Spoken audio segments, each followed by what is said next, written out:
Results రోజు అసలు అంటే మార్నింగ్ లేవగానే మీరు ఏమనుకున్నారు ఈరోజు రిజల్ట్స్ అసలు ఏంటని ఏమైనా టెన్షన్ ఉండేనా? ఆబ్వియస్గా ఉంటుంది సార్, ఎందుకంటే ఇది 1 ఇయర్ 1.5 ఇయర్ కాదు, చిన్నప్పటి నుంచి ఉన్న డ్రీమ్ అండ్ పాస్ట్ 3 ఇయర్స్ నుంచి నేను దీని మీదనే ఉన్నాను.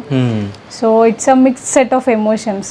అండ్ ఈ ప్రాసెస్లో నాకు గ్రూప్ 1 21 ర్యాంక్ వచ్చింది తెలంగాణ స్టేట్. సో దాని యొక్క ఫార్మాలిటీస్ జరుగుతున్నాయి. ఓకే. సర్టిఫికేట్ వెరిఫికేషన్ అని, మెడికల్ టెస్ట్ అని, ఇట్లాంటి ఫార్మాలిటీస్ జరుగుతున్నాయి. రిజల్ట్ వీక్ అని తెలుసు మాకు, యూపీఎస్సీ రిజల్ట్స్ ఎనీ టైం వచ్చేస్తాయి అని. సో 22nd రోజు నాకు మెడికల్ టెస్ట్ ఉండే Osmania hospital for group 1. So early morning 4 o'clockకి మేము వెళ్ళిపోయినాము.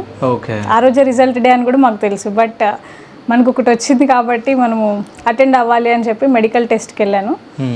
బై 1 o'clock మెడికల్ టెస్ట్ అంతా వైండప్ అయిపోయింది. సో లంచ్ ఆఫ్టర్ మేము ఇంకా క్యాంపస్ వదిలేసి వద్దాము అనే టైంలో రిజల్ట్స్ వర్ అవుట్ 2 PM అట్లా. అండ్ ఫస్ట్ మా ఫాదర్ చూశారు. ఈసారి రిజల్ట్ నేను చూడడం కంటే నాకే వచ్చి చెప్తున్నారు అందరూ.